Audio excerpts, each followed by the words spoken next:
বাংলাদেশকে আবার ভিক্ষুকের জাতি করে দেওয়া, এটাই বোধহয় এদের পিছনে ষড়যন্ত্র।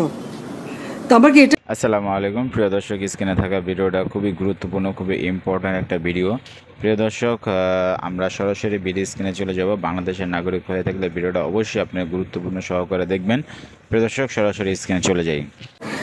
বাংলাদেশকে আবার ভিক্ষুকের জাতি করে দেওয়া, এটাই বোধহয় এদের পিছনে ষড়যন্ত্র।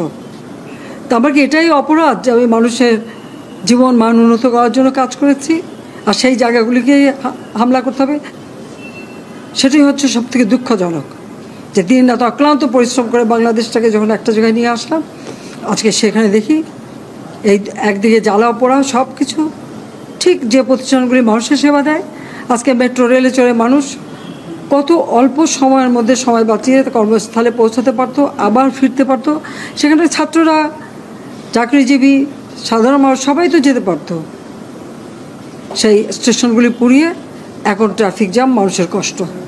আমি তো কষ্ট লাঘব করেছি, কিন্তু যারা এইভাবে আগুন দিয়ে পুড়িয়ে মানুষের সে কষ্টে আবার ফেলে দিল, তাদের বিচার দেশের মানুষকেই করতে হবে। আমি খালি সকলের সহযোগিতা চাই। আর এইভাবে মায়ের কোল খালি হোক, এটা আমি চাই না। কারণ আমি তো বাবা মা সব হারিয়েছি, আমি তো জানি হারাবার ব্যথা কত কষ্ট।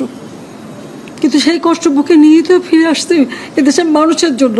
এখানে আমার তো কোনো চাওয়া পাওয়া নেই। আমি তো আমাদের ছেলে মেয়ের জন্য কিছু করিনি, শুধু তাদের লেখাপড়া। নিজেরাই চাকরি করছে, নিজেরাই পড়েছে, আমি কতটুকু করতে পেরেছি। কিন্তু আমি দেশের মানুষের জন্য করেছি। আজকে অন্তত মানুষের ভাত কাপড়ের ব্যবস্থা, চিকিৎসার ব্যবস্থা, তাদের কাজের সংস্থা সবই তো করে দিচ্ছিলাম।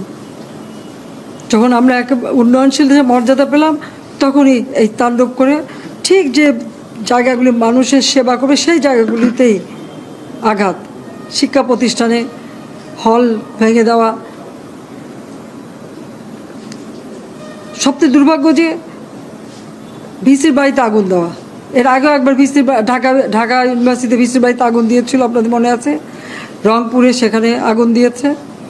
ময়মনসিংহ কৃষি বিশ্ববিদ্যালয় থেকে শুরু করে বিভিন্ন জায়গায় এই তাণ্ডব চালিয়েছে। রাজশাহীতে এই তাণ্ডব চালিয়েছে। বিশ্ববিদ্যালয়গুলিতে সেশন জট ছিল। আমি সরকার আসার পর থেকে কোনো সেশন জট নাই। লেখাপড়ার মান উন্নত করা, যাতে এখান থেকে পড়ে আবার বিদেশেও পড়তে হবে, সেই ব্যবস্থাও করে দিয়েছি। কিন্তু তারপরেও কোটা সংস্কার আন্দোলন, কোটা তো আমি বাতিলই করে দিয়েছি। আমি আহ্বান করেছিলাম যে একটু ধৈর্য ধরো, হাইকোর্টে শুনানি হবে, হাইকোর্ট যে রায় দেয় না। তারপরেও এই আন্দোলন হবে। আজকে এই যে এতগুলি মানুষের জীবনের ক্ষতি হলো, এতগুলি পরিবার ক্ষতি হলো, এর দায় দায়িত্ব কাদের? আমি দেশবাসীর কাছে সেই আহ্বান জানাবো যে এই ধরনের ধ্বংসযজ্ঞের জন্য এই দেশকে নিয়ে আর কেউ চালাতে না পারে। আমি সকলের সাহায্য চাই। আর আমি চাই না এভাবে মায়ের কোল খালি হোক, আর এভাবে মানুষ অসহায় হয়ে পড়ুক। তা আমার কি এটাই অপরাধ যে আমি মানুষের জীবন মান উন্নত করার জন্য কাজ করেছি, আর সেই জায়গাগুলিকে হামলা করতে হবে? কোভিড-19 সময় যেখানে আমরা সব থেকে ভালোভাবে মানুষের চিকিৎসা দিতে পেরেছি, সেই কোভিড হাসপাতাল, সেখানে আগুন দিয়েছে। এটা কী ধরনের খেলা? যাক, আমি আর কিছু বলতে পারি না। আমি যে এগুলি দর্শক, স্ক্রিনে থাকা ভিডিওটা ইতিমধ্যে দেখতে পেরেছেন। ভিডিওটা অবশ্যই শেয়ার করে দিবেন। আল্লাহ হাফেজ।